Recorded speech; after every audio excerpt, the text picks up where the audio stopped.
नमस्कार, रउआ सबन के एनबी भारत न्यूज़ में बहुत बहुत स्वागत बा। हम हैं रेणु सिंह। अगर आप सोच रहे हैं कि आज मैं भोजपुरी भाषा में आपसे बात क्यों कर रही हूं, तो बिल्कुल सही सोच रहे हैं, क्योंकि हमारी ये खबर जो है वो है भोजपुरी भाषा से संबंधित। जी हाँ, आप सभी के लिए खुशखबरी है। जो लोग भोजपुरी भाषा के संरक्षण एवं संवर्धन के लिए काम कर रहे हैं, उससे आगे बढ़ता हुआ देखना चाहते हैं, तमाम कलाकार और तमाम एंकर, गायक जो लोग भोजपुरी में काम कर रहे हैं, ये खबर उनके लिए है। साथ ही साथ आने वाली पीढ़ी जो भोजपुरी भाषा को बेहतर तरीके से समझना चाहती है, उसको जानना चाहती है, तो उनके लिए गोरखपुर विश्वविद्यालय सामने आया है। जी हाँ, गोरखपुर विश्वविद्यालय के हिंदी विभाग ने भोजपुरी भाषा के संरक्षण एवं संवर्धन के लिए एक योजना बनाई है। इसके तहत गोरखपुर विश्वविद्यालय का हिंदी विभाग अब भोजपुरी भाषा का अध्ययन कराएगा। उसके बारे में जानकारी, तरह तरह के कार्यक्रम होंगे, ताकि जो हमारी आने वाली पीढ़ी है, जो युवा हैं, जो भोजपुरी को समझना चाहते हैं, वो भोजपुरी भाषा को समझ सकें। और इसके लिए गोरखपुर विश्वविद्यालय ने अपने स्तर पर योजना बनाना शुरू कर दी है। गोरखपुर विश्वविद्यालय लेकर आया है एक ऐसी योजना जो साहित्य को समृद्ध करने की काम करेगी, और डिप्लोमा कोर्स भी कराए जाएंगे भोजपुरी में। भोजपुरी साहित्य और संस्कृति को समृद्ध करने में अपनी भूमिका सुनिश्चित करने के योजना दीनदयाल उपाध्याय गोरखपुर विश्वविद्यालय के हिंदी विभाग के अकादमिक लोगों ने मिलकर के बनाई है। योजना के मुताबिक विभाग के अंतर्गत एक भोजपुरी साहित्य अध्ययन केंद्र स्थापित किया जाएगा, जिसके जरिए भोजपुरी की अकादमिक समृद्धि पर काम होगा। समृद्ध भोजपुरी संस्कृति को भी बढ़ावा दिया जाएगा। अध्ययन केंद्र भोजपुरी लोक साहित्य के अनछुए पहलुओं पर शोध होगा। शोधार्थी अपने शोध में भोजपुरी भाषा, साहित्य और समाज का मूल्यांकन और संवर्धन करेंगे। केंद्र के माध्यम से भोजपुरी की शोध पत्र, पत्रिकाओं का प्रकाशन भी होगा। इसके पीछे विश्वविद्यालय का मकसद भोजपुरी का प्रचार प्रसार दुनिया भर में करना है।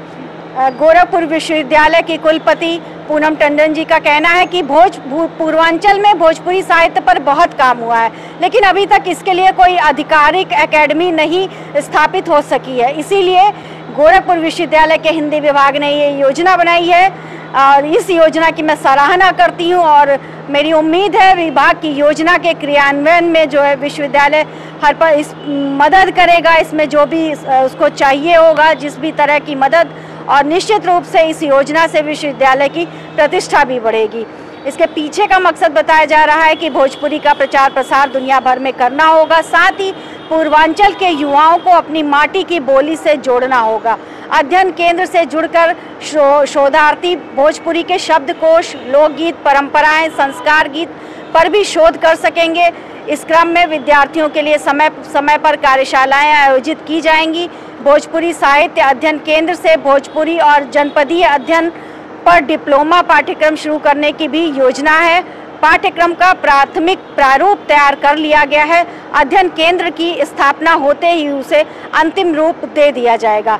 वहीं विभागाध्यक्ष प्रोफेसर दीपक प्रकाश त्यागी ने बताया है कि भोजपुरी अध्ययन केंद्र की स्थापना के पीछे हमारा उद्देश्य भोजपुरी भाषा में सृजनशील रचनाकारों का ऐसा अवसर उपलब्ध कराना, जिसके माध्यम से भोजपुरी भाषा के रचनाकारों को उचित पहचान मिल सके। यहाँ पे ये बताते चलें कि भोजपुरी भाषा पर जो एक तरह से अश्लीलता का ठप्पा लग चुका है, उस निश्चित रूप से जो अश्लीलता का ठप्पा है, ये उससे निकलने में इस योजना के तहत, क्योंकि भोजपुरी भाषा जो है बहुत मीठी है, लोग जान सकेंगे कि ये बेवजह ये ठप्पा लगा है, इससे निकलने में निश्चित रूप से मदद मिलेगी। लोग इसकी ज़ुबान को समझेंगे, क्योंकि आज भी जब भोजपुरी के पारंपरिक हम गीतों को सुनते हैं तो बिल्कुल उसी फेज़ में चले जाते हैं, चाहे वो शादी ब्याह से जुड़े कार्यक्रम हो, या सावन की कजरी, या लोक माटी से जुड़ा कोई भी संगीत हो, तो हमारे स्टूडेंट समझ पाएंगे। जो लोग इंग्लिश को बहुत वरीयता दे रहे हैं, हर भाषा का अपना महत्व है, लेकिन भोजपुरी को बोलने में कहीं ना कहीं वो शर्म और संकोच का अनुभव करते हैं, तो उनको भी ये चीज़ समझ में आएगी कि भोजपुरी बहुत मीठी ज़ुबान है। भोजपुरी के प्रति लोगों का आकर्षण बढ़ेगा। भोजपुरी सिनेमा को भी और ऊंचाई पर ये ले जाएगा केंद्र। देखते हैं कि अभी इस योजना को क्रियान्वयन होने में मूर्त रूप लाने में कितना समय लगेगा ये तो देखना समय बताएगा कि कितना समय अभी और लग रहा है, लेकिन योजना बन गई है तो क्रियान्वित भी होगा और निश्चित रूप से भोजपुरी साहित्य के संरक्षण एवं संवर्धन के लिए गोरखपुर विश्वविद्यालय का ये कदम सराहनीय है। दीदी ने फिर से मीठा बनाया है, अब क्या हुआ? प्रमोशन और बोनस दोनों कुछ सीख उससे। बोनस संभाल के रखो, प्रॉपर्टी में इन्वेस्ट करना। बेटा एफडी में इन्वेस्ट कर। इन्वेस्टमेंट कर दी, किस पे? खुद पे। अरे वाह बेटा, बेस्ट इन्वेस्टमेंट है ये, बेस्ट इन्वेस्टमेंट। Thank you. सच्चा प्यार सच में अनोखा होता है, कभी खुद से भी करके देखो। डायमंड कलेक्शन बाय एशप्रा, जश्न सच्चाई का।